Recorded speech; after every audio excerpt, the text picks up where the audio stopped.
सूबा बोलेगा। और सूबा बोलेगा में आज हम बात करेंगे रैन बसेरों के सच की।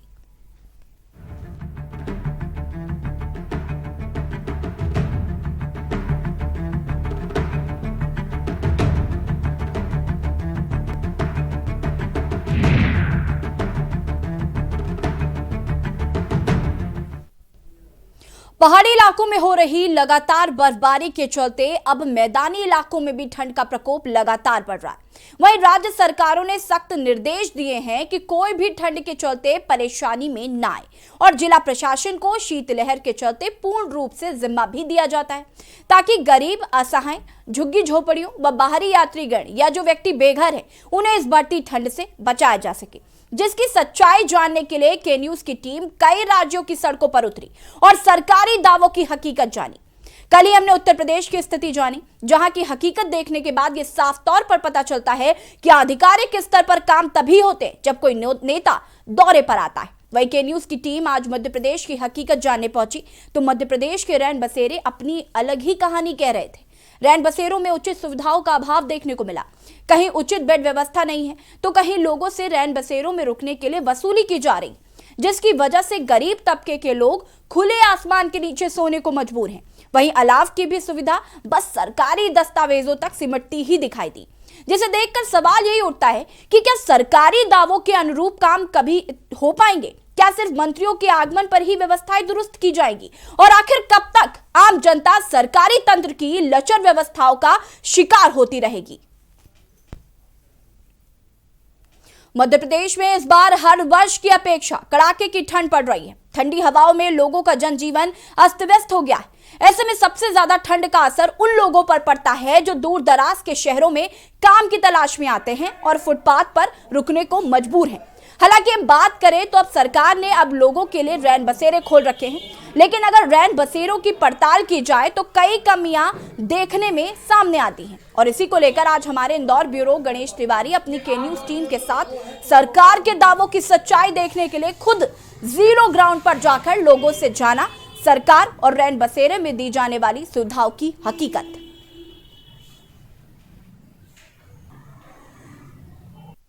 मध्य प्रदेश में जहां ठंडी हवाओं की वजह से इस बार ठंड का असर पिछले सालों की अपेक्षा काफ़ी ज़्यादा रहा है। अगर मध्य प्रदेश की बात करें तो मध्य प्रदेश के कई ज़िलों में न्यूनतम तापमान 3 डिग्री तक जा चुका है। ऐसे में जो लोग दूर दराज के गरीब असहाय लोग होते हैं उनके लिए रैन बसेरा ही एक आश्रय होता है। मध्य प्रदेश सरकार जहां हर तरफ रैन बसेरा में रहने वाले कई लोगों को जो आश्रय देने का काम करती है, उनके लिए लाख दावे करती है, बेहतर सुविधाएं देने का वादा करती है, वहीं साथ ही हर व्यक्ति को भोजन देने की बात करती है। इन्हीं सब बातों के साथ हम इस वक्त इंदौर के सरवटे बस स्टैंड स्थित रैन बसेरा पर हैं, जहां पर काफ़ी लोग दूर दराज से यहां पर रुकने के लिए आए हैं। हालांकि कोरोना काल की वजह से ज़्यादा लोग यहां पर नहीं आ पाए हैं। अगर हम बात करें इस रैन बसेरा की, जहां करीब 30 बेड उपलब्ध हैं, क्योंकि कोरोना का डर लोगों में बना हुआ है। ऐसे में जहां पर अगर हम रैन बसेरा की बात करें तो यहां पर 30 बेड उपलब्ध हैं, परंतु यहां पर अभी हालांकि गिने कुछ लोग ही आए हैं, 5-6 लोग ही रुके हुए हैं, क्योंकि कोरोना के उनमें कहीं ना कहीं डर है और अभी तमाम जो व्यापार थे, काम धंधे थे, वो बंद थे। इसी वजह से अभी ज़्यादा लोग नहीं आए। इसी के साथ में हमारे साथ अभी बात करने के लिए जो संचालक है यहाँ पर, जो पूरी तरह से रूपरेखा और यहाँ के कार्य देखते हैं, वो भी हम उनकी भी जानकारी, उनके माध्यम से बात करके जानकारी साझा करेंगे कि कैसी क्या व्यवस्था होती है और सरकार जो वादा करती है तमाम तरह के फैसिलिटी देने के लिए लोगों को ये आश्रय पर, तो क्या वो सुविधाएं लोगों को मुहैया कराई जाती हैं या नहीं कराई जाती हैं। जी बताएं, क्या है यहाँ पर, कितने लोगों की व्यवस्था है? यहाँ 50 लोगों की व्यवस्था है। 50 लोगों की व्यवस्था है। तो तमाम जो सरकार है लोगों को अलाव को लेकर और तमाम तरह की, तो वो व्यवस्थाएं कैसे किस रूप से दी जाती हैं? वो निगम द्वारा आती है कि निगम द्वारा आती हैं। निगम आप यहाँ पर क्या देखते हैं? यहाँ मेरा सफाई वगैरह, सुलाना वगैरह, मेंटेनेंस वगैरह, अच्छा, जो भी है सब मेरे हाथ में रहता है। तो जैसे यहाँ पर 15 बेड हैं आपके पुरुष के और 15 महिलाओं के, टोटल 30 बेड हैं। अगर ज़्यादा लोग आएंगे तो उनके लिए क्या व्यवस्था होती है? ऊपर हमारे पास हॉल है, एक्स्ट्रा कंबल, गद्दे सब है, तकिया वगैरह। परंतु बेड की कुल मिला के यहाँ पर कमी है। बेड भी है, बेड की कमी, एक्स्ट्रा बेड भी हमारे पास, एक्स्ट्रा बेड है। नहीं तो 250 लोगों को अगर अभी जैसे कई लोग बताए आपके जानकारी, हम गादी, रजाई, कम्बल, इस चीज़ की फिर व्यवस्था रहती है। व्यवस्था रहती है। खाने पीने का क्या रहता है? खाने पीने का दीनदयाल का रहता है 10 से 3 बजे तक। उसमें 10 रुपये में आपको पेट भोजन खिलाया जाता है। अच्छा, अभी कितने लोग रुक रहे होंगे यहाँ पर? अभी यहाँ से कम 30-25 प्रतिदिन रुकते हैं लोग? प्रतिदिन। कहाँ से ज़्यादातर लोग आते हैं और कैसे लोग आते हैं? मध्यम वर्ग के, जैसे मजदूरी करने वाले, कुछ यात्री भी आते हैं, कुछ स्टूडेंट आते हैं। अच्छा, तो तमाम तरह की फैसिलिटी उनको प्रोवाइड की जा रही है अभी? कोई स्टूडेंट वगैरह हर तरह की। ठीक। तो हालांकि अभी कोरोना काल की वजह से यहाँ पर तमाम जो लोग हैं वो काफ़ी कम हैं, और जो यहाँ के संचालक और यहाँ का जो कार्य देखते हैं वो हालांकि अपनी तरफ से उनका ये कहना है कि तमाम तरह की जो सुविधाएं हैं वो दी जाती हैं। लेकिन कहीं ना कहीं एक बड़ा प्रश्न चिन्ह जरूर है कि अगर इस रेन बसेरा में 250 लोग कभी कभार रुक जाते हैं तो उनके लिए जो सुविधाएँ हैं जो मुहैया कराई जानी चाहिए, चाहे वो बेड की हों, कहीं ना कहीं कुछ कमियाँ ज़रूर हैं। के न्यूज़ के लिए अनिल चौधरी के साथ गणेश तिवारी, इंदौर, मध्य प्रदेश से। बढ़ती ठंड के बीच भोपाल में मौजूद रैन बसेरों का के न्यूज़ संवाददाता ने जायजा लिया तो सारी अव्यवस्थाएं सामने आ गई। बस स्टैंड रैन बसेरा वार्ड नंबर 18 में बाथरूम की कोई व्यवस्था नहीं है। सभी व्यक्तियों को रैन बसेरा छोड़कर सुलभ कॉम्प्लेक्स जाना पड़ रहा है। वहीं अलाव की कोई सुविधा नहीं है, जहां गरीब जन से लेकर यात्रीगण इस ठिठुरती ठंड में रात गुजारने को मजबूर हैं। वहीं कुछ लोग सड़क के किनारे रात गुजारने को मजबूर हैं। ऐसा नहीं है कि वहां रैन बसेरे में जाना नहीं चाहते, लेकिन वहां पर रैन बसेरों के नाम पर सिर्फ खाना पूर्ति हो रही है।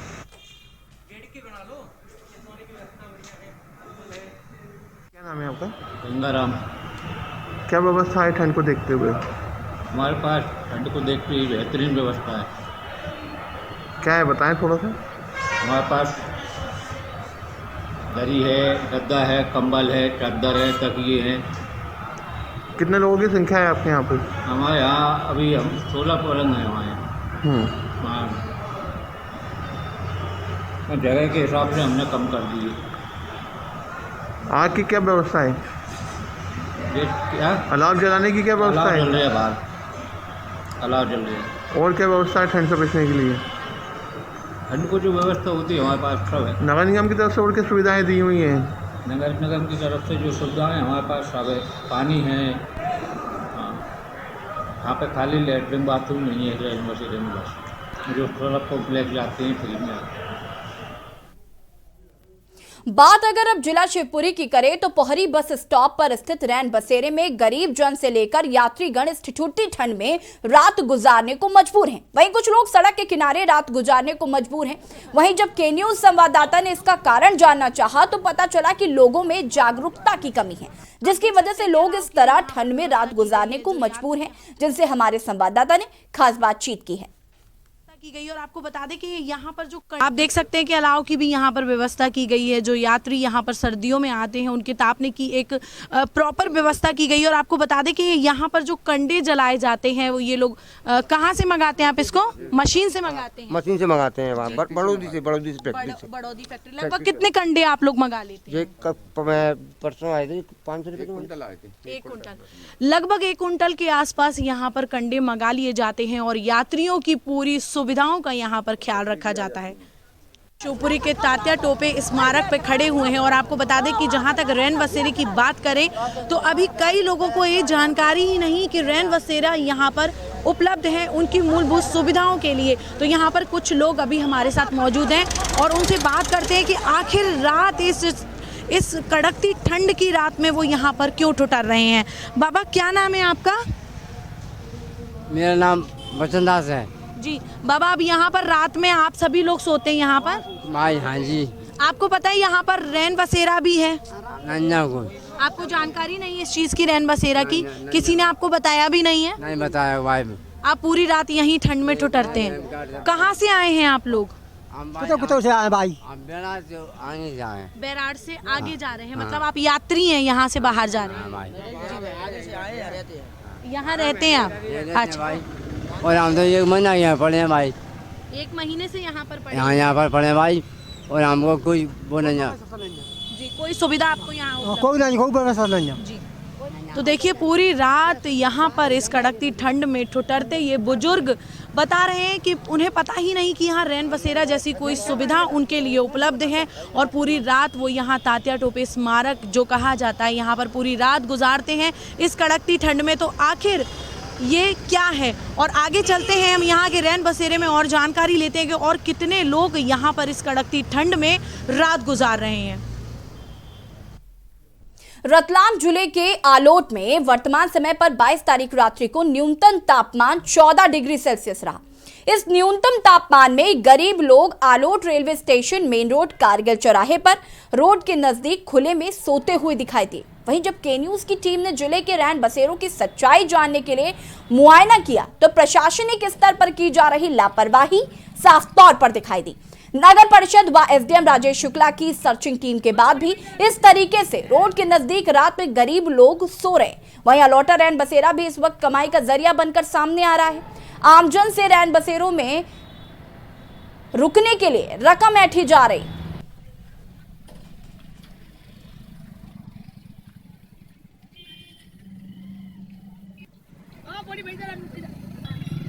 तुम्हारे पास पहनने ओढ़ने का कुछ है? नहीं, कुछ भी नहीं है। तो ऐसे खुले में सो रहे, तुमको ठंड नहीं लगती बेटा? लगती है। ठंड लगती है?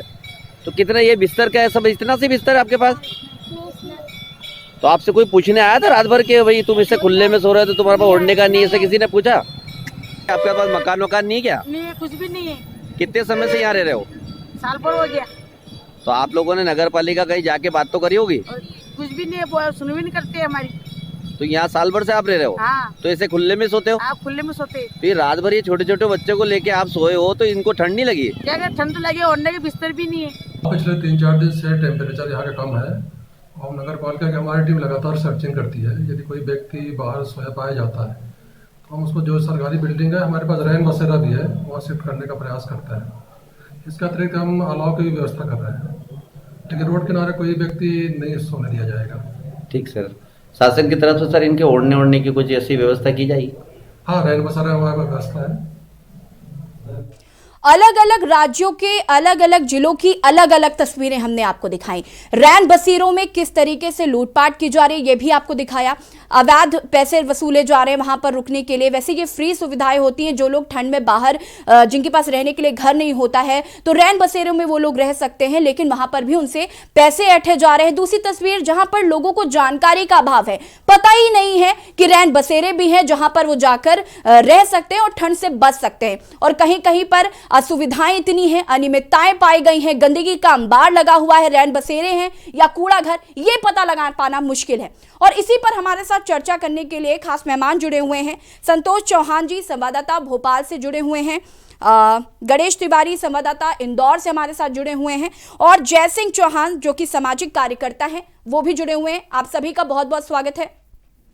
सबसे पहले संतोष चौहान जी, मैं आपके पास आऊंगी। जिस तरीके से हमने जिलों की तस्वीरें देखी, बेहद ही शर्मनाक तस्वीरें हैं। जिस तरीके से अनियमितताएं पाई गई, कूड़ा घर जैसा बना के रखा है रैन बसेरों को, या जानकारी का अभाव है। तो सबसे पहले आपसे वहां के हाल जानना चाहेंगे रैन बसेरों के। नमस्कार मैडम, मैं संतोष चौहान भोपाल से हूँ जी। मैं यहाँ बताना चाहूंगा कि यहाँ बहुत ही बेकार कंडीशन है इस समय। यहाँ पर ये रैन बसेरा पे इस समय खड़ा हूँ साजानी पार्क पे जी। और यहाँ की कंडीशन कुछ इस तरह है कि यहाँ अंदर ना ही किसी व्यक्ति के पास अच्छे गद्दे हैं, ना तकिए हैं, और ना ही ओढ़ने के लिए यहाँ पे अच्छे कंबल का उपयोग किया जा रहा है। और यहाँ आसपास सभी जगह गंदगी अपार पड़ी हुई है। जी संतोष, जिस तरीके से नगर निगम को ये जिम्मेदारी सौंपी जाती है कि अनियमितताएं ना हो, लोगों की सुविधाओं का ध्यान रखा जाए, आपने बात करने की कोशिश की कि आखिर क्यों अनियमितताएं पाई जाती हैं? मैम, मैंने कोशिश तो बहुत की थी, बट यहाँ कोई मुझे अधिकारी यहाँ उपलब्ध नहीं हुआ, और जिसके मैंने काफी टाइम मैंने वेट भी किया। यहाँ कोई अधिकारी नगर निगम का भी नहीं था, और यहाँ जो केयर टेकर होते हैं वो भी उपलब्ध नहीं थे। हमारे साथ गणेश तिवारी जुड़े हुए हैं। गणेश, आपके पास आना चाहेंगे, आपसे रैन बसेरों का हाल जानना चाहेंगे। जी हाँ, देखिए इस बार अगर हम बात करें मध्य प्रदेश की, तो लगातार बर्फीली हवाओं की वजह से मध्य प्रदेश ने ठंड में अपना कहर जारी रखा है। अगर हम पहले की बात करें तो कोरोना ने एक और जहां लोगों का जनजीवन अस्त-व्यस्त कर दिया है, ऐसे भी ठंड ने भी अब लोगों का जनजीवन पूरी तरह से व्यस्त कर दिया है।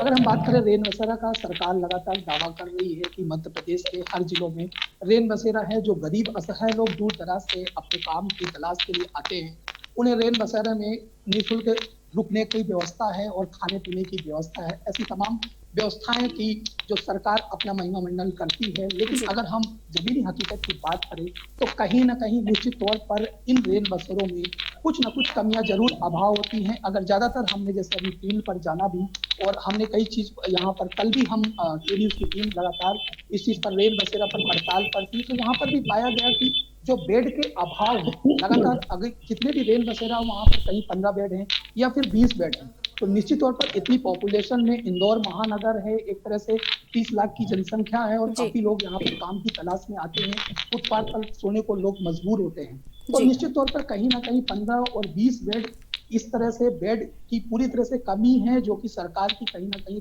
बेहद ही लापरवाही, या तो कुछ प्रशासनिक अधिकारियों की बात करें या फिर जिन लोगों को इस चीज का जिम्मा दिया गया है उनकी लापरवाही की बात करें, तमाम ऐसे जो सरकार दावे करती है वो कहीं ना कहीं खोखले नजर आते हैं। जी बिल्कुल गणेश, हमारे साथ इसी बीच कुरुक्षेत्र से चंद्र प्रकाश जो कि दर्शक है वो जुड़ चुके हैं। चंद्र प्रकाश जी अपनी बात रखिए। मैं ये कहना चाहता हूँ कि ज्यादातर रैन बसेरों में मैंने पाया है कि नेता जो है वो अपनी पार्टी के कार्यकर्ताओं का हित साधते हैं। ये लोग वहां पहुंच जाते हैं, फोटो सेशन करते हैं और चले आते हैं। बाद में गरीब आदमी बेचारा किस प्रकार से सो रहा है, किस प्रकार से रात काट रहा है, ये नहीं देखते। मैं दिल्ली का आपको बात बताता हूँ, मेरा परिवार दिल्ली रहता है, तो दिल्ली में प्राय कर ये आम आदमी पार्टी के बंदे वहां पहुंच जाते हैं, कहते हैं जी ये हमारी मोहल्ला क्लिनिक है, ये हमारा रैन बसेरा है, वहाँ फोटो सेशन कराते हैं, अरविंद केजरीवाल की जय जयकार करवाते हैं और चले आते हैं। बाद में वहाँ देखते हैं कि वहाँ जो है कुत्ते उस रैन बसेरे में सो रहे हैं और वहीं यात्री भी सो रहे हैं बेचारे। तो प्राणी तो परेशान है ही है, जानवर भी परेशान है।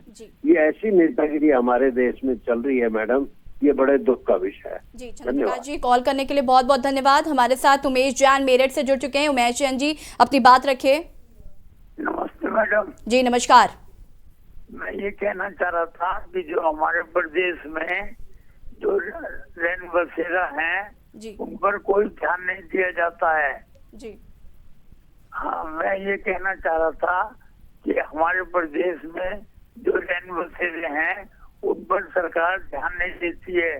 जो सरकारी कर्मचारी अधिकारी होता है वो सुविधाओं को नहीं मुहैया कराते हैं और बिना पैसे के किसी की एंट्री नहीं होती है और वहाँ पर अलाव भी नहीं चलाया जाता है।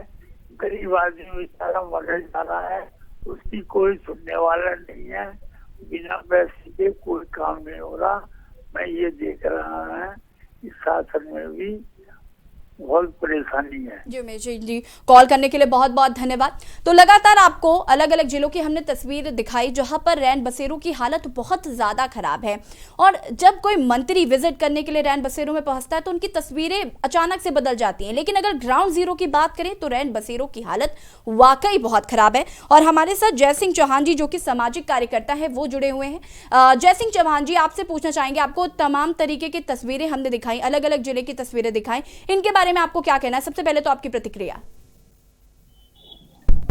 जी, मैं आपको बता देना चाहता हूं कि मध्य प्रदेश में ही नहीं पूरे देश में जो राज्य सरकारें हैं या केंद्र सरकारें हैं, इन सरकारों की जवाबदारी है कि जो लोग गरीब हैं, असहाय हैं, निर्धन हैं, हैरान परेशान हैं, उन लोगों को सर्दियों में रहने की व्यवस्था सरकार करती है और इस व्यवस्था के लिए सरकार उनसे कोई पैसा नहीं लेती है और ये सारी व्यवस्थाएं फ्री में की जाती हैं।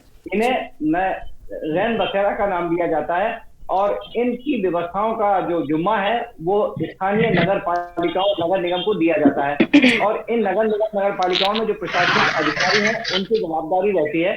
क्योंकि मैं राजधानी भोपाल में इस समय हूं तो मैं आपको राजधानी भोपाल की बात बताता हूं। यहाँ भी एक नहीं कई रैन बसेरा हैं, लेकिन अभी यहाँ पूरे प्रदेश में नगरीय प्रशासन में जो नगर पालिका अध्यक्ष और महापौर थे उनको हटा दिया गया है, तो सभी जगह जो प्रशासनिक स्तर पर अधिकारियों के हाथ में कमान है।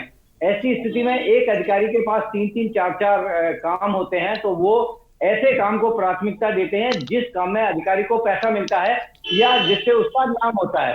अब यहाँ अगर हम भोपाल की बात करें तो मिस्टर शुक्ला जो यहाँ डिप्टी डायरेक्टर नगर निगम में है, उनके पास अंत्योदय भोजन की व्यवस्था भी है, उनके पास नगर निगम में जो वर्कशॉप है उसका चार्ज भी है और उनके पास ही इसका रैन बसेरा का भी चार्ज है। तो मैंने या कभी किसी आदमी ने ये नहीं देखा कि मिस्टर शुक्ला ने कभी रैन बसेराओं में जाकर कोई जानकारी ली है, या हमारे जो मंत्री मध्य प्रदेश में हैं भूपेंद्र सिंह, उन्होंने भी इस सर्दी, कड़कड़ाते की सर्दी में भी कभी किसी रैन बसेरा में जाके ये नहीं देखा कि वहाँ की व्यवस्थाएं क्या हैं। वहाँ के जब ये मंत्री नहीं जाते हैं, अधिकारी नहीं जाते हैं, तो जाहिर है जो केयर टेकर होते हैं वो सिर्फ अपनी मनमानी करते हैं। ये सारी व्यवस्थाएं फ्री होना चाहिए, लेकिन वहाँ जो केयर टेकर है वो पैसे लेते हैं, पैसे लेने के बाद उनको वहाँ सुलाते हैं, ना तो वहाँ उचित टॉयलेट होते हैं, ना ही वहाँ साफ सफाई होती है। जबकि हमारा देश और प्रदेश इस समय कोरोना की महामारी से जूझ रहा है। यदि हम बात करें तो मध्य प्रदेश में भोपाल और इंदौर 2 महानगर हैं जिनमें सबसे ज्यादा कोरोना की महामारी है, और यहाँ साफ सफाई का विशेष ध्यान होना चाहिए। पर इस ओर भी सरकार का या सरकार के मुलाजिम कोई ध्यान नहीं देते। इसका खामियाजा गरीब जनता को भुगतना पड़ता है। दूसरी जो बात मैं आपको बताना चाहता हूँ कि नगर निगम और नगर पालिकाओं की ये जवाबदारी है कि जब सर्दियां आती हैं तो इन्हें जगह जगह अलाव जगाना चाहिए। जब अलाव जलते हैं, लकड़ियों की व्यवस्था होती है, तो उससे जो लोग जिनके पास कपड़े नहीं होते हैं या रहने सोने की व्यवस्था नहीं होती, तो वो अलाव का सहारा लेके अपना जीवन यापन करते हैं। पर यहाँ अभी किसी भी रैन बसेरा में ना तो अलाव जलाया गया है, ना वहाँ नए कंबल दिए गए हैं, ना वहाँ गद्दे अच्छे हैं, ना पीने के पानी की साफ व्यवस्था है। कुल मिला के अगर हम ये कहें कि सरकार सिर्फ वाहवाही तो लेती है, सरकार में बैठे मंत्री हो, प्रशासनिक अधिकारी हो, ये वाहवाही लेते हैं। जैसा कि आपने कहा था, ये बिल्कुल सत्य है कि यदि मंत्री या कोई वरिष्ठ अधिकारी या मुख्यमंत्री जब इन रैन बसेराओं का सर्वे करने जाता है या इसका निरीक्षण करने जाता है, तो वहां उसकी प्रॉपर व्यवस्था कर दी जाती है। और वहां इस तरह कर दिया जाता है जैसे एक रेस्ट हाउस में कोई रह रहा हो, लेकिन जैसे ही अधिकारी जाता है या मंत्री या मुख्यमंत्री चला जाता है, तो वहां वो व्यवस्थाएं फिर वैसी की वैसी हो जाती हैं। इससे पहले जब मुख्यमंत्री शिवराज सिंह चौहान मध्य प्रदेश सरकार में थे, तो वो जरूर 1-2 बार रैन बसेराओं का निरीक्षण करने गए थे, तो कुछ व्यवस्थाएं चाक चौबंद हुई थी। अभी फिर मुख्यमंत्री शिवराज सिंह चौहान है और नगरीय प्रशासन मंत्री का दायित्व भूपेंद्र सिंह के पास है, लेकिन ना तो मुख्यमंत्री और ना ही नगरीय प्रशासन मंत्री। ऐसी स्थिति में केंद्रों के भरोसे छोड़े गए, ये उचित नहीं है। जी बिल्कुल जय सिंह जी, हम लगातार इस बारे में जिक्र भी कर रहे हैं कि जो अनियमितताएं पाई जाती हैं रैन बसेरों में, उससे लोगों को तो मालूम भी नहीं है कि रैन बसेरे जैसी कोई चीज़ होती है जहां पर जाकर आप ठंड से बच सकते हैं, राहत आपको मिल सकती है। आपसे जानना चाहेंगे जय सिंह जी, जिस तरीके से आपने भी बताया कि कई बार क्या होता है कि जो मंत्री हैं या विधायक है उस क्षेत्र के, वो वहाँ नहीं पहुँचते हैं, ना वो रैन बसेरों की कभी सुध लेने जाते हैं। आप तो गए होंगे, आपको वहाँ पर अनियमितताएं मिली होंगी, तो आपने क्या कभी किसी की कंप्लेंट की, शिकायतें की कि आखिर यहाँ पर अनियमितताएं क्यों हैं, या जो पैसे लिए जाते हैं वहां पर रुकने के लिए, तो ऐसा क्यों है? इसकी कोई कंप्लेन आपने की? देखिए, हम इस देश के एक नागरिक हैं, बुद्धिजीवी नागरिक हैं। हमारा दायित्व है कि यदि कहीं कोई कमी होती है तो हमें उस बात को सरकार को या प्रशासनिक अधिकारियों को अवगत करा देना चाहिए, और हम ये प्रयास करते भी हैं। लेकिन कई बार ये देखने में आता है कि प्रशासनिक अधिकारी फोन ही नहीं उठाते। यदि फोन गलती से उठ भी जाता है तो ये कह देंगे सॉरी अभी मैं थोड़ा मीटिंग में हूँ, 10 मिनट बाद बात करूंगा, तो वो 10 मिनट उनके कभी आते ही नहीं है। इसी तरह का मंत्रियों के यहाँ होता है, अक्सर मंत्री भी फोन पर बात नहीं करते हैं, उनके पीए बात करते हैं, तो वो कहते हैं ठीक है हम आपकी बात साफ तक पहुंचा देंगे, लेकिन नतीजा 0 होता है। जी बिल्कुल जय सिंह जी, हमारे साथ शालू गोस्वामी शिवपुरी से जुड़ी हुई हैं। शालू, आपसे जानना चाहेंगे कि क्या स्थिति है रैन बसेरों की शिवपुरी में? बिल्कुल यश, मैं आपको बता देना चाहती हूँ कि कल इसी चीज को लेकर मैं यहाँ पर आई हुई थी, और जो मूलभूत सुविधाओं की अगर हम बात करें तो शिवपुरी का जो रैन बसेरा है वास्तविकता में देखने लायक है। यहाँ पर बहुत साफ सुथरे बेड के साथ में बहुत अच्छी तरीके से यहाँ की स्वच्छता का ध्यान रखा गया है। लगभग शाम होते होते यहाँ पर 20 से 25 लोग आ जाते हैं, महिला और पुरुषों का अलग अलग से जगह बनाई गई है। लेकिन अगर बात करें यहाँ पर लोगों की जागरूकता की, जैसे मैं आपको बताना चाहती हूँ कि यहाँ पर लोगों की जो संख्या है, जो निराश्रित लोग हैं उनकी जो संख्या है वो यहाँ पर बहुत कम है। या तो आप कह सकते हैं कि यहाँ जागरूकता की कमी है, या फिर अशिक्षा की जो कमी है, अशिक्षा की कह सकते हैं, क्योंकि यहाँ पर कोई ऐसा जानकारी नहीं है। कई लोग हमें फुटपाथ पर भी नजर आए जो कि रात गुजारने के लिए मजबूर हैं, क्योंकि उनको पता ही नहीं कि रैन बसेरा जैसा कोई स्थान भी है उन लोगों के लिए जो निराश्रित हैं, जो दूसरी जगह जा रहे हैं, जो यात्री हैं, जहाँ पर परेशान हैं, बस स्टॉप पर रातें गुजार रहे हैं। तो कहीं ना कहीं अगर हम बात करें जागरूकता की, तो लोगों को अभी तक ये नहीं पता। इसके लिए सरकार कर रही है, इसकी अभी तक कोई जानकारी नहीं है, ना कोई ऐसा बोर्ड लगाया गया है। तो यहाँ पर अगर हम बात करते हैं रैन बसेरा की, तो लगभग मूलभूत सुविधाएं बहुत अच्छी है यहाँ पर। साफ सुथरी और स्वच्छ हैं। जी, शालू ने जिस तरीके से बताया कि जागरूकता अभियान जरूर चलाना चाहिए, क्योंकि रैन बसेरों की अगर स्थिति अच्छी है तो वहां पर लोग जागरूक नहीं है, गरीबों को पता ही नहीं है कि रैन बसेरा एक स्थान है जहां पर वो जाके ठंड से बच सकते हैं। तो कहीं ना कहीं लोगों को जागरूक भी करना चाहिए, एक जागरूकता अभियान चलाना चाहिए, और जो रैन बसेरे बनाए गए वहां पर जो फुटपाथ में लोग रह रहे हैं उनको उठाकर रैन बसेरे में पहुंचाना चाहिए ताकि वो ठंड से बच सके। फिलहाल यहाँ पर वक्त हो गया एक छोटे से ब्रेक का, जल्द हाजिर होंगे।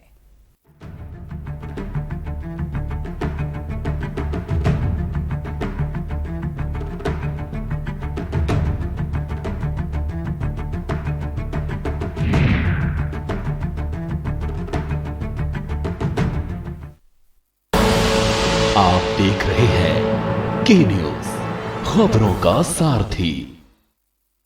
खुदी को आजमाया है तो ये अंदाज आया है, खुदी को आजमाया है तो ये अंदाज आया है।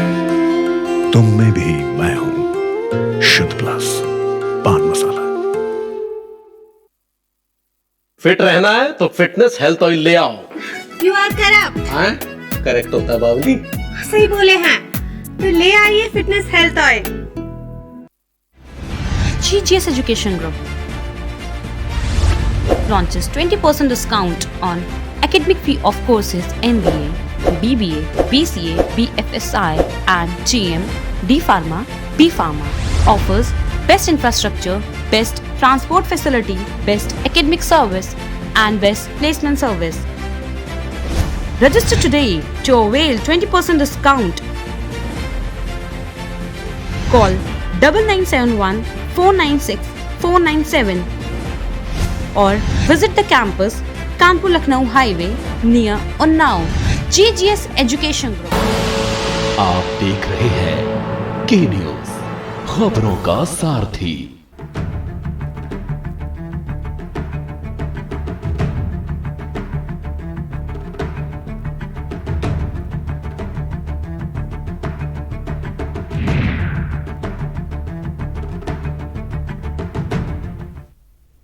ब्रेक के बाद एक बार फिर से आप सभी का स्वागत है। जिस तरीके से हम रैन बसेरों के सच के बारे में आपको जानकारी दे रहे हैं, पहाड़ी इलाकों में बर्फबारी लगातार जारी है और मैदानी इलाकों में भी अब इसका ठंड का असर जो है वो दिखने लगा है। लेकिन कहीं ना कहीं रैन बसेरों का जो सच है वो अब उजागर होने लगा है, क्योंकि फुटपाथ पर जो लोग रह रहे हैं उनको ठंड से परेशानी हो रही है, ठंड का सामना करना पड़ रहा है, लेकिन कोई ऐसा नहीं है जो उन्हें रैन बसेरों तक पहुंचाए और उनकी मदद करे। कहीं ना कहीं जागरूकता का भी अभाव है। रैन बसेरों के अंदर की अगर हम बात करें तो वहां पर अनियमितताएं हैं, असुविधाएं हैं, शौचालय उपलब्ध नहीं है, शौचालय हैं तो वो गंदे हैं। तो कहीं ना कहीं तमाम तरीके की जो खामियां हैं वो रैन बसेरों में देखने को मिल रही हैं और इसी पर हम चर्चा कर रहे हैं। और चर्चा में हमारे साथ तमाम मेहमान जुड़े हुए हैं। जय सिंह चौहान जी, सबसे पहले आपके पास आना चाहेंगे। आप सामाजिक कार्यकर्ता हैं। जिस तरीके से शालू ने अभी बताया कि जागरूकता की बहुत कमी है, लोग जागरूक नहीं है, जागरूकता अभियान चलाना चाहिए, सरकार को भी नगर निगम के लोगों को भी जागरूक करना चाहिए, लेकिन आपकी भी एक जिम्मेदारी बनती है कि आप भी उन लोगों को जागरूक कर सके जिन्हें रैन बसेरों के बारे में पता नहीं है।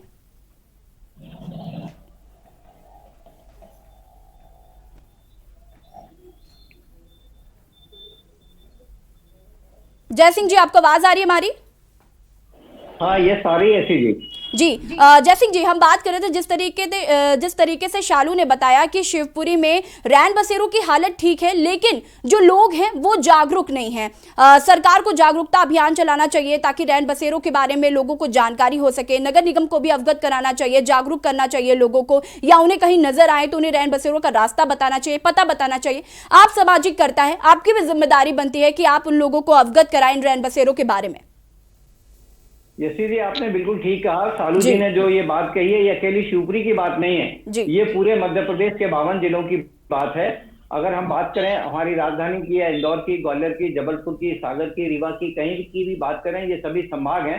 और भोपाल और जबलपुर और इंदौर ये सबसे बड़े महानगर हैं। ग्वालियर इनमें 30 लाख से 40 लाख की पॉपुलेशन है और यहाँ हजारों लोग रहते हैं जिनके पास घर द्वार नहीं है और सर्दी के समय में उनको ना तो रहने का कोई ठिकाना है, ना सोने का कोई ठिकाना है।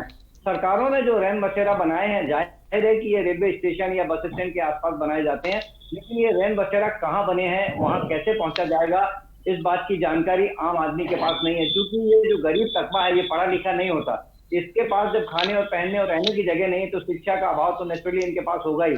सामाजिक कार्यकर्ता के नाते हम लोगों का दायित्व है कि हम इस बात की जानकारी दें, और कई समाजसेवी संस्थाएं इस बात से हाथ बटाती भी हैं, और वो अपनी तरफ से कई ऐसे एनजीओज हैं जो इस बात के लिए अवेयरनेस करने के लिए अपनी तरफ से जनता को जागरूक करने के लिए लोगों को बताते हैं। लेकिन मैं आपको ये भी कहना चाहता हूं कि ये सरकार का भी दायित्व है कि यदि सरकार अपने प्रचार प्रसार के लिए करोड़ों रुपए खर्च करती है, नेता अपना चेहरा चमकाने के लिए करोड़ों अरबों रुपए साल का बर्बाद करते हैं, चाहे वो जनसंपर्क विभाग के माध्यम से करें या वो चैनलों के माध्यम से करें, तो उन्हें अगर ये थोड़ा बहुत पैसा गरीब जनता के लिए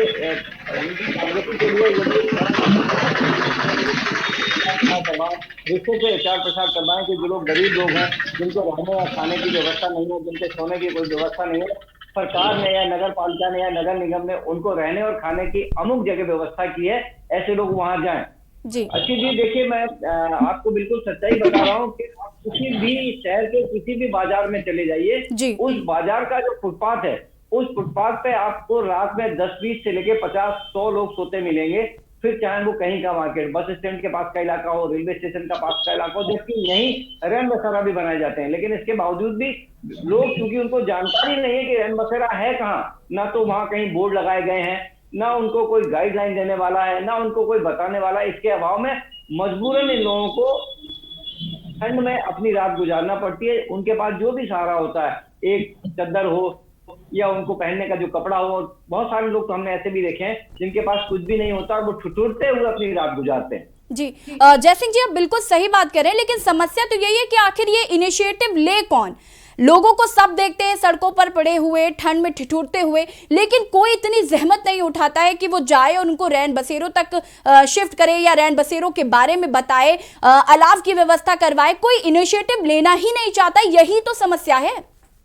देखिए, हमारे सभी जितने भी हम नागरिक हैं नहीं, मैं आपको ये बताना चाहता हूँ कि हम जितने भी नागरिक हैं, जो इस देश के नागरिक हैं, उनका ये दायित्व है कि जो लोग थोड़ा भी सक्षम है उन्हें इसकी जानकारी उन गरीब लोगों तक पहुंचाना चाहिए जिनको इसका लाभ लेना है। लेकिन ऐसा होता नहीं है, और इससे ज्यादा सबसे ज्यादा बड़ी जवाबदारी तो सरकार की है, क्योंकि सरकार का काम है, सरकार से जो टैक्स दिए जाते हैं, लोग इनकम टैक्स देते हैं, दूसरे संघ सुविधाएं सरकार को उपलब्ध कराते हैं, और सरकार गाए बजाए गरीबों की और किसानों की सबसे ज्यादा बात करती है।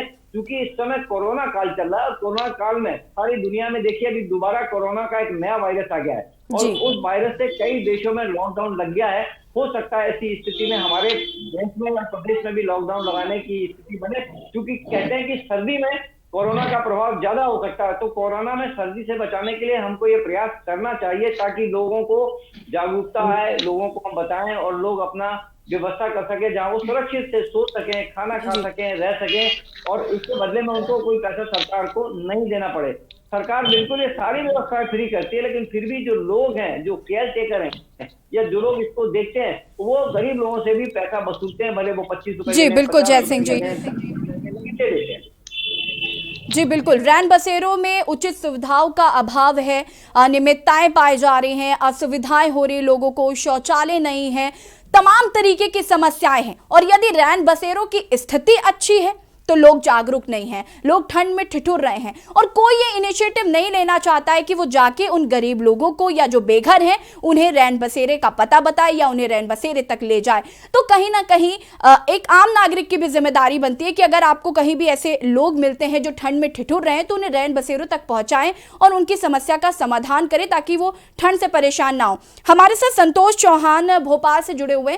संतोष, आपसे जानना चाहेंगे, जिस तरीके से रैन बसेरों में अवैध वसूली भी देखने को मिल रही है, वहां पर रहने के लिए गरीबों से पैसे लिए जा रहे हैं, गरीब आदमी अगर रैन बसेरे में रहना चाहता है लेकिन पैसों की वजह से रह नहीं पा रहा है, ऐसे तमाम तरीके की शिकायतें सामने आई। इसके लिए क्या आपने बात करने की कोशिश की कि आखिर अवैध वसूली क्यों?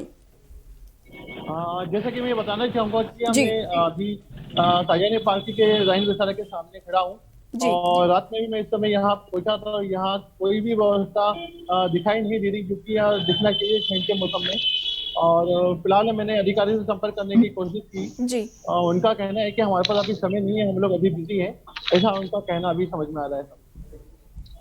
जी, हमारे साथ माफ कीजिएगा गणेश जुड़े हुए हैं।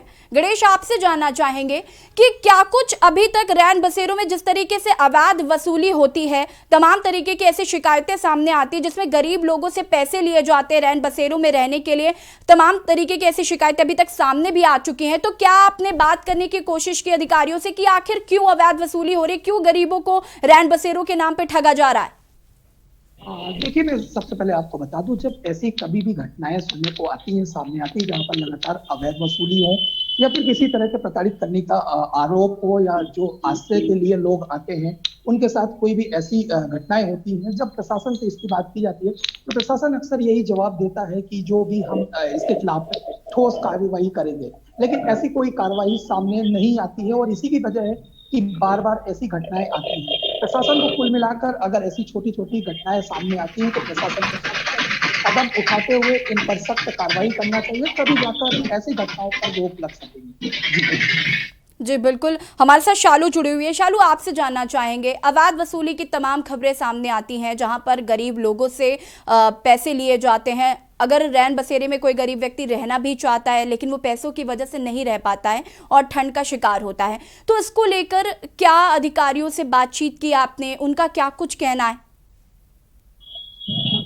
यश, आपको बता दूं कि जिस तरीके से गणेश जी ने अभी ये कहा है कि अधिकारियों का हमेशा से यही कहना होता है कि हम जरूर इस पर कड़ी कार्रवाई करेंगे, इस पर हम देख रहे हैं, ये अधिकतर अधिकारियों का कहना होता है।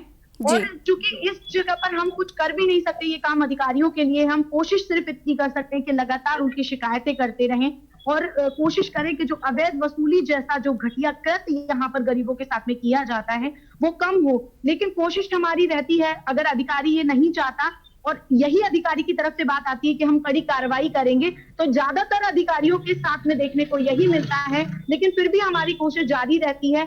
अब ये अधिकारियों के ऊपर डिपेंड करता है कि वो क्या कार्रवाई करते हैं। जब तक वे कार्रवाई नहीं करेंगे, इस तरीके का जो घटिया कृत्य है वो नहीं रोका जाएगा। यस, बिल्कुल चालू, इस तरीके की तमाम खबरें भी सामने आती है और गरीब आदमी इसकी वजह से और परेशान होता है, क्योंकि रैन बसेरों का पता नहीं पता है अगर गरीबों को, और यदि पता चल भी जाता है तो वहां पर पैसे लिए जाते हैं, और यदि पैसे लिए जाते हैं तो गरीब आदमी इसमें और परेशान होता है क्योंकि ठंड का समय चल रहा है, फिर वो ठिठुरने को मजबूर होता है। ऐसी तमाम तस्वीरें हम देख चुके हैं। जय सिंह जी, आपके पास आना चाहेंगे।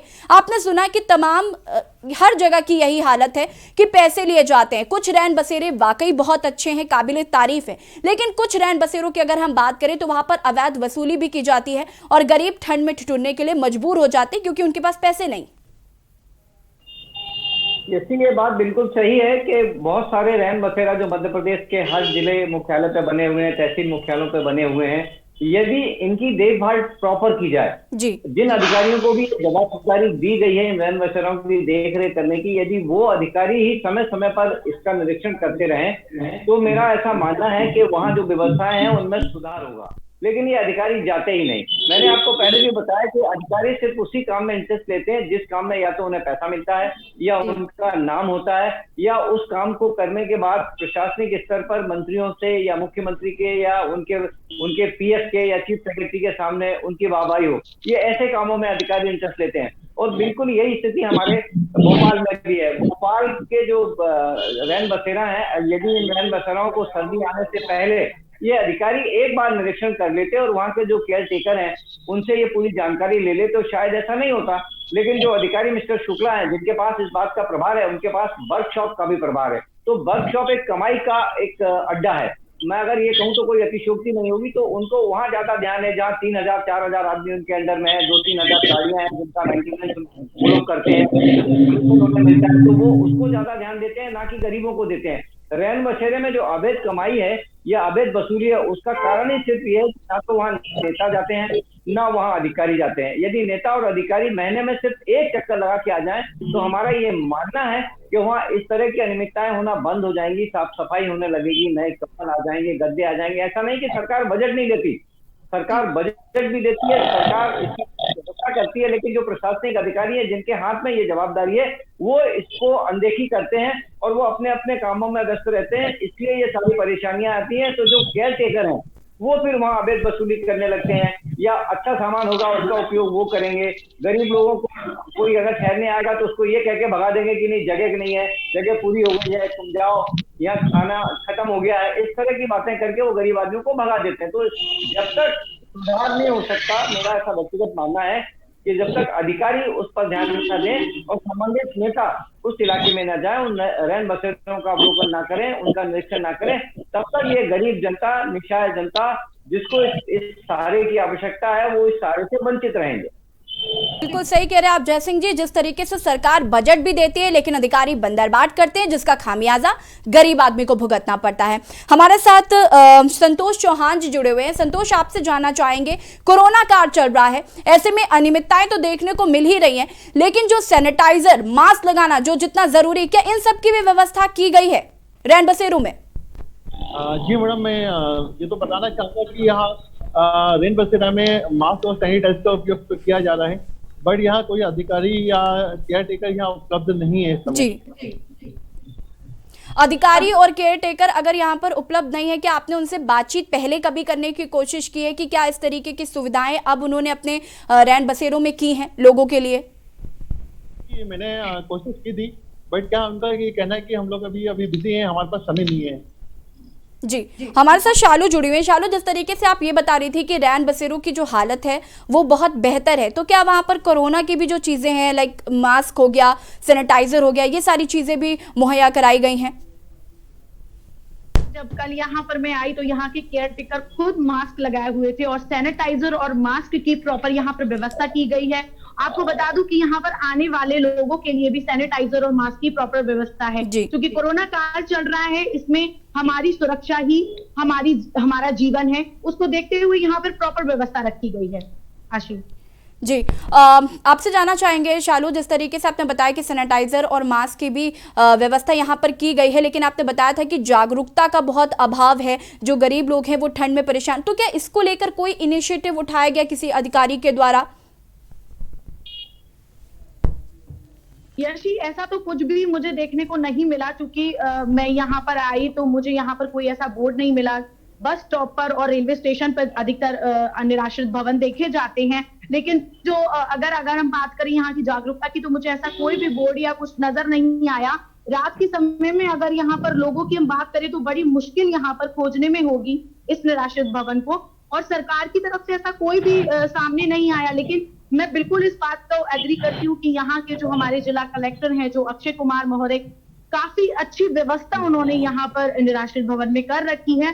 तो जागरूकता की तो लगभग कमी मुझे बहुत ज्यादा नजर आई, कोई यहाँ पर बोर्ड भी नहीं दिखाई दिया, तो ये बात कहना मुश्किल होगी कि ऐसी कोई सरकार की तरफ से यहाँ पर कोई अभी ऐसा वो नहीं किया गया है कि लोगों को जागरूक किया जाए। जी, हमारे साथ गणेश जुड़े हुए हैं। गणेश, आपसे भी जानना चाहेंगे कि क्या कोरोना को लेकर जो सुविधाएं होनी चाहिए वो हैं यहाँ पर उपस्थित है, क्योंकि कोरोना जो है अब वो लगातार बढ़ता जा रहा है और उसका दूसरा फेज भी शुरू हो गया है, तो ऐसे में क्या कोरोना को लेकर वहाँ पर सुविधाएं उपलब्ध कराई गई हैं, चाहे वो सैनिटाइजर की बात करें या मास्क की? निश्चित तौर पर मैं अगर आपको बता दूं, पूरे भारत की बात करें तो इंदौर चौथी बार स्वच्छता में नंबर 1 रहा, लगातार 4 बार स्वच्छता में नंबर 1 आया है। तो निश्चित तौर पर यहाँ पर लोगों के प्रति जो है जागरूकता है वो बेहद अच्छी है। जागरूकता, लोग स्वच्छता के प्रति अवेयर हैं। और कोरोना की बात करें, इंदौर की बात करें, तो शायद पूरे मध्य प्रदेश में इकलौता इंदौर शहर था जहां प्रतिदिन 500 कोरोना पॉजिटिव पेशेंट आते थे। तो निश्चित तौर पर ऐसे में जिला प्रशासन पूरी तरह से कोरोना को लेकर सकते हैं। और अगर रैन बसेरा की बात करें तो रैन बसेरा की हालत ही, लोग अभी कोरोना के डर की वजह से उतने नहीं पहुंच पा रहे, लेकिन व्यवस्थाओं की बात करें तो जो व्यवस्थाएं हैं, अगर हम बात करें सैनिटाइजर हो गया, मास्क हो गया, वो चीजें जरूर वितरित की जा रही है। लेकिन अव्यवस्थाओं की भी अगर हम बात करते हैं तो जो बेड की कमियां हैं, जो प्रमुखता से मैंने आपको पहले भी स्टार्टिंग में बताया था, तो अव्यवस्थाओं के रूप में अगर बात करें तो जो बेड है उसकी अव्यवस्थाएं जरूर सामने आती, लेकिन सैनिटाइजर और मास्क जरूर यहाँ पर लोगों को दिया जा रहा है, ताकि कोरोना काल में लोग एक तो पहले से ही कोरोना से संक्रमित थे और लगातार ऐसी किसी अन्य बीमारियों से भी वो संक्रमित ना हो और इन ऐसी बीमारियों से बचा जा सके। जी गणेश, बिल्कुल जिस तरीके से आप बार बार बता रहे हैं कि बेड भी नहीं है, तो आपको उन अधिकारियों से बात करनी चाहिए और उनको बताना चाहिए कि बेड भी नहीं है और रैन बसेरों में जो असुविधाएं हैं, अनियमितताएं हैं, उनके बारे में बात करनी चाहिए। उसके बाद अधिकारियों से जानना चाहिए कि कब तक इन सब चीजों की पूर्ति कर पाएंगे। जैसे कि हमारे साथ जुड़े हुए सिंह, आपसे जानना चाहेंगे, आपने तमाम बातें सुनी यहाँ पर संवाददाताओं की, किस तरीके से अनियमितता पाई गई, बेड भी नहीं है, हालात खराब हैं, बजट की जिस तरीके से हम बात कर रहे थे, बजट तो हर साल आता है और ये हर बार की यही हाल है। हर बार जब ठंड शुरू होती है तो ठंड से न जाने कितने लोग मर जाते हैं और लोगों को कोई चिंता नहीं है, गरीबों की जान की जैसे किसी को परवाह ही नहीं है। अधिकारियों की अगर हम बात कर लेते हैं तो वो सिर्फ बंदरबाट में जुटे रहते हैं। इसको लेकर आप क्या कहेंगे?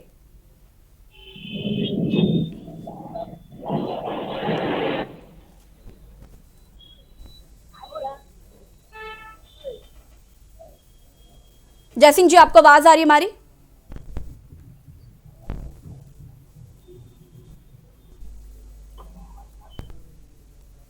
लगता है संपर्क नहीं हो पा रहा, हमने फिर से संपर्क करने की कोशिश करते हैं। हमारे साथ शालू जुड़ी हुई हैं। शालू, जिस तरीके से जागरूकता को लेकर लगातार हम बात भी कर रहे हैं कि जागरूक नहीं हो रहे हैं वहां के लोग, और ऐसा सिर्फ शिवपुरी में नहीं है, ऐसे तमाम ऐसी जगह हैं जहां पर लोग जागरूक नहीं हो पा रहे हैं। तो आपने बात करने की कोशिश की अधिकारियों से कि कोई इनिशिएटिव लेना चाहिए लोगों को जागरूक करने का, यहाँ तक कि आम नागरिक को भी एक इनिशिएटिव लेना चाहिए कि अगर आपको कहीं पर भी ये लोग दिखते हैं, नजर आते हैं, तो आप उन्हें रैन बसेरों तक पहुंचाएं और उनकी मदद करें। बिल्कुल अच्छी आपने सच कहा कि कई बार ऐसा होता है कि जो आम जन होते हैं उनका कहना ये होता है कि जो सोशल वर्कर हैं वही इस काम को करेंगे क्योंकि वो उनका ये दायित्व बनता है, लेकिन आम जन ये भूल जाते हैं कि उनका भी कई ऐसी चीजों में दायित्व बनता है। अगर वो भी बढ़ चढ़कर इस चीज में हिस्सा ले तो जो जागरूकता की कमी कई बार देखा गया, जैसे हम बोर्ड की अगर बात करें तो बोर्ड अगर लगाया जाएगा कहीं पर तो कई लोग ऐसे होते हैं जो अशिक्षित है, वो नहीं पढ़ सकते हैं। तो आम जन जो है, जैसे बस स्टॉप पर निराश्रित भवन है तो यहाँ पर कई सारी ऐसी दुकानें हैं, यहाँ पर ऐसे कई सारे शॉपकीपर हैं जो निराश्रित लोगों को बता सकते हैं कि आप यहाँ निराश्रित भवन में अपनी रात गुजार सकते हैं। ठंड में अगर आप ठुठर रहे हैं तो आप वहां पर जाकर अपनी रात गुजार सकते हैं। तो कोशिश आम जन को भी करना चाहिए, आम जन का भी ये दायित्व बनता है कि आप लोगों को, यात्रियों को, गरीबों को इस निराश्रित भवन तक पहुंचाएं। तो सिर्फ ये दायित्व सोशल वर्कर या किसी और का नहीं बनता, सरकार का नहीं बनता, ये शायद आम जन का भी दायित्व है। तो कोशिश यही है कि आम जन को भी इस चीज के लिए बढ़ चढ़कर हिस्सा लेना चाहिए। जी, हमारे साथ जयसिंह जी एक बार फिर जुड़ चुके हैं। जयसिंह जी, हम बात कर रहे थे कि बजट तो हर साल आता है, अधिकारी के बीच में बंदरबाट होता है, जिसके बाद इसका खामियाजा गरीब आदमी को भुगतना पड़ता है। हम जागरूकता की बात करें या फिर असुविधाओं की बात करें या फिर अनियमितताओं की बात करें, हर साल यही होता है। हर साल हम रैन बसेरों का जब रियलिटी चेक करते हैं, ग्राउंड जीरो पर जाकर उनको परखने की कोशिश करते हैं तो तस्वीरें यही नजर आती हैं। सरकारें बदल जाती हैं लेकिन जो हालात है रैन बसेरों के वो हमेशा सेम रहते हैं। इसको लेकर आपको क्या कहना है? मैं ये बताना चाहता हूँ कि सरकार हमेशा ये प्रयास करती है जी, और बताती भी है, इस बात को दिखाती भी है कि वो आम जनता के लिए, उसकी सुख सुविधाओं के लिए हर प्रयास करती है। इसके लिए वो अधिकारियों को भी निर्देशित करती है, बैठकें भी लेती है, गाइडलाइन भी जारी करती है और फंड भी देती है। लेकिन देखने में ये आता है कि आज भी कभी भी सरकार में बैठे मंत्री या वरिष्ठ अधिकारी उस बात को दोबारा से नहीं देखते, उस बात का फॉलोअप नहीं करते। वो ये पूछने की कोशिश नहीं करते कि हमने जो बैठक की है या हमने जो दिशा निर्देश दिए हैं उस पर उन अधिकारियों ने क्या अमल किया है जिनकी जवाब बनी है। सरकार भी बजट देके फ्री हो जाती है, नेता भी अपना बयान देके, अपना भाषण देके फ्री हो जाते हैं कि हमने गरीब जनता के लिए ये किया, हमने किसानों के लिए ये किया, हमने महिलाओं के लिए ये व्यवस्था की। लेकिन सच्चाई है कि उन सब चीजों को वो दोबारा पलट के नहीं देखते। यदि इस बात को अधिकारी और नेता जो सत्ता में बैठे हैं, ये उनकी जवाबदारी है कि गरीब आदमियों को ये सुविधा उपलब्ध हो रही है या नहीं हो रही है। पैसा जब हम दे रहे हैं तो उस पैसे का उपयोग कहाँ हो रहा है, उस पैसे का दोहन किया जा रहा है तो कौन लोग कर रहे हैं, क्यों कर रहे हैं, और यदि जिसका उस पैसे का दुरुपयोग कर रहे हैं तो ऐसे अधिकारियों के खिलाफ जब शिकायत की जाती है तो उनके खिलाफ कार्रवाई क्यों नहीं होती है। वहां भी कहीं ना कहीं अधिकारी भ्रष्टाचार की भेंट चढ़ जाता है और गरीब आदमी पिसता रहता है। हमने ये हमेशा से यही देखा है और हमेशा ये होता रहता है, चाहे बरसात आए, चाहे सर्दी आए, चाहे गर्मी आए। जब घटना घटित हो जाती है, आदमी पीड़ित हो जाता है, परेशान हो जाता है, उसके बाद सरकार जागती है। और जागती कब है? जब एक दो कैजुअलिटी हो जाती है या एक दो लोगों की दुर्घटना से मृत्यु हो जाए या सर्दी से आदमी मर जाए, किडनी से मर जाए, तब फिर सरकार के काम खड़े होते हैं। कि मीडिया इस बात को हाईलाइट करता है मीडिया के खबर आ जाने के बाद फिर उन अधिकारियों और प्रशासनिक अधिकारियों से लेकर नेताओं के कान खड़े होते हैं, तब वो उस पर कार्रवाई करने के लिए सामने आते हैं और दिखाने के लिए उन जगह का मुआयना करने चले जाते हैं। जैसे ये पता लगता है कि नेता या अधिकारी उसका निरीक्षण करने जा रहा है तो उसकी सूचना पूर्व में दे दी जाती है। जब पूर्व में सूचना होती है तो सारा अमला वहाँ अलर्ट हो जाता है, सारी व्यवस्थाएं वहाँ जमा दी जाती है। मेरा व्यक्तिगत मानना ये कि ऐसी परिस्थितियों में इन नेताओं को, मंत्रियों को, मुख्यमंत्री को या फिर जो प्रशासनिक अधिकारी हैं जिनकी ये जवाबदारी है, जो वरिष्ठ अधिकारी हैं जिनके अधीनस्थ ये लोग काम करते हैं, उनको बिना बताए, बिना सूचना दिए चुपचाप जाना चाहिए और इन सब चीजों का निरीक्षण करना चाहिए। यदि एक दो बार भी ये अधिकारी साल में इस तरह की गतिविधियां करें, बिना सूचना दिए निरीक्षण करें, तो दूध का दूध, पानी का पानी सामने आ जाएगा। लेकिन होता यह है कि हर मामले में छोटे से लेकर बड़े अधिकारी तक कहीं ना कहीं उनकी मिलीभगत होती है, चाहे वो राजनीतिक दबाव के कारण चल रहा हो, चाहे वो आर्थिक दबाव के कारण चल रहा हो, या उनके व्यक्तिगत रिश्तों के कारण ये चल रहा हो, और पिछड़ा पड़ता है जनता को। जी बिल्कुल, जय सिंह जी आप बिल्कुल सही कह रहे हैं। जैसे कि हमने कल जब उत्तर प्रदेश के रैन बसेरों की तस्वीरें दिखाई थी तो मुख्यमंत्री योगी आदित्यनाथ जब गोरखपुर पहुंचे थे, बनारस पहुंचे थे, तो वहां के रैन बसेरों की तस्वीर इतनी ज़्यादा अच्छी थी कि आप यकीन भी नहीं कर सकते थे कि ये रैन बसेरे हैं या गेस्ट हाउस है। बहुत अच्छी व्यवस्था।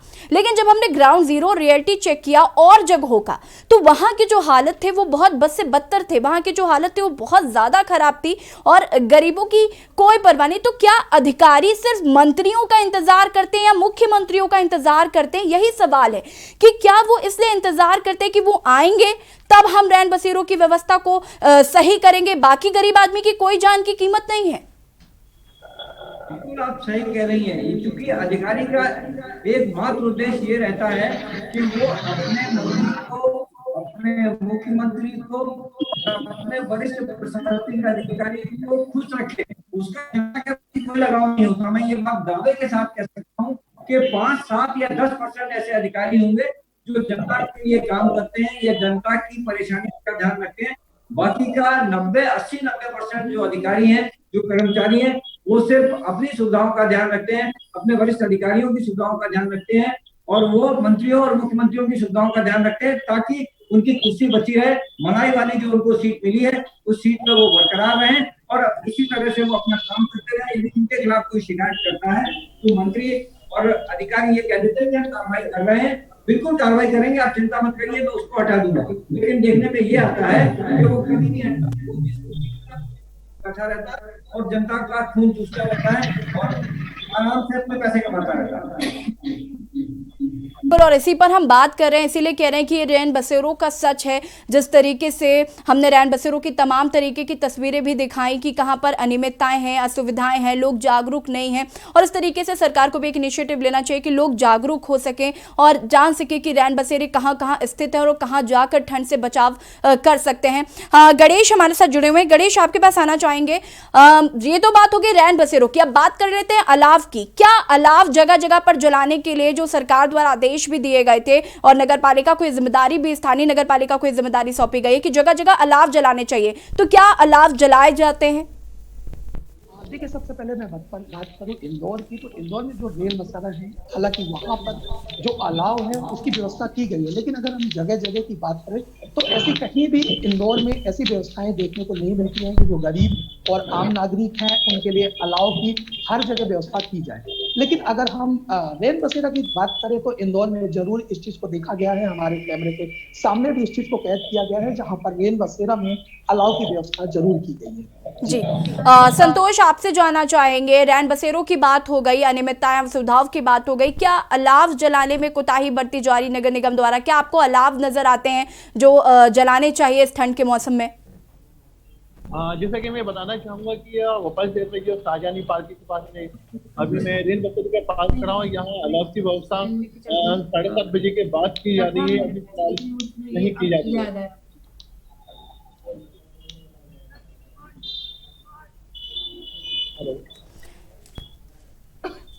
शालू, आपसे जानना चाहेंगे, अलाव की व्यवस्थाओं की अगर हम बात करें तो क्या अलाव की जो जिम्मेदारी है वो बखूबी निभाई जा रही है? बिल्कुल याशी, मैं आपको बता दूं कि यहाँ पर ऐसी कोई भी जिम्मेदारी ठीक से नहीं निभाई जा रही। यहाँ आपको कोई अलाव देखने को नहीं मिलेगा। लेकिन अगर रैन बसेरे की बात करें तो प्रॉपर यहाँ पर अलाव की व्यवस्था की गई है और बहुत अच्छी तरीके से व्यवस्था की गई है। अगर रोडों और सड़कों की बात करें तो यहाँ पर ऐसी कोई भी व्यवस्था नहीं की गई है। आपने बात करने की कोशिश की नगर निगम के अधिकारियों से कि आखिर अलाव की व्यवस्था क्यों नहीं की गई। सरकार द्वारा आदेश है कि जगह जगह पर अलाव जलाए जाएं ताकि गरीब लोगों को इससे मदद मिल सके, राहत मिल सके। बिल्कुल मैंने कोशिश की इसको बात करने की, लेकिन उनका कहना यही होता है कि बिल्कुल मैडम हम जल्दी से जल्द अब ये कार्यक्रम शुरू करवाने वाले हैं, क्योंकि अब बर्फबारी हो चुकी है और यहाँ पर भी बहुत ज्यादा ठंड बढ़ गई है। तो हम कोशिश दोबारा से करेंगे, जरूर अपने चैनल के माध्यम से कोशिश करेंगे कि लोगों को उनकी सुविधाएं उनको मिल सके। जी बिल्कुल शालू, जिस तरीके से रैन बसेरों की हकीकत हमने आपको बताई, अनियमितताएं, असुविधाएं, जागरूक नहीं हैं लोग और लोगों को खासा परेशानियों का सामना करना पड़ रहा है। बात हम अगर अलाव की करें तो अलाव भी जगह जगह पर नहीं जलाए जा रहे, जैसे कि ग्राउंड जीरो की रिपोर्ट में हमने आपको दिखाया। आप सभी का बहुत बहुत शुक्रिया। जय सिंह चौहान जी, आपका बहुत बहुत शुक्रिया इन तमाम अपनी बातें रखने के लिए और लोगों को जागरूक करने के लिए। आप सभी का बहुत बहुत धन्यवाद। जिस तरीके से हम रैन बसेरों की बात कर रहे थे, हमने आपको ग्राउंड जीरो में जाकर रिपोर्ट दिखाई और जानकारी दी कि क्या रैन बसेरों की जो हालत है वो आप देख सकते हैं कि बस से बदतर हालत हो चुकी है और लोगों को कई परेशानियों का सामना करना पड़ता है ठंड में। और अलाव की जो व्यवस्था सरकार द्वारा आदेश दिए गए थे नगर निगम को, अलाव की भी व्यवस्था कहीं पर की जा रही है तो कहीं पर नहीं की जा रही है। रैन बसेरों का भी वही हाल है, कहीं पर बेड नहीं है तो कहीं पर शौचालय नहीं है। तो तमाम तरीके की अनियमितताएं हैं, असुविधाएं हैं। ऐसा लगता है मानो सिर्फ मंत्रियों का ही इंतजार होता है कि वो आएंगे तब हम रैन बसेरों को सुरक्षित करेंगे, व्यवस्थित करेंगे, लेकिन उसके बाद कोई जिम्मेदारी नहीं बनती। तो ये थी रैन बसेरों का सच। फिलहाल सुबह बोलेगा में इतना ही। देखते रहिए के न्यूज़ इंडिया। नमस्कार।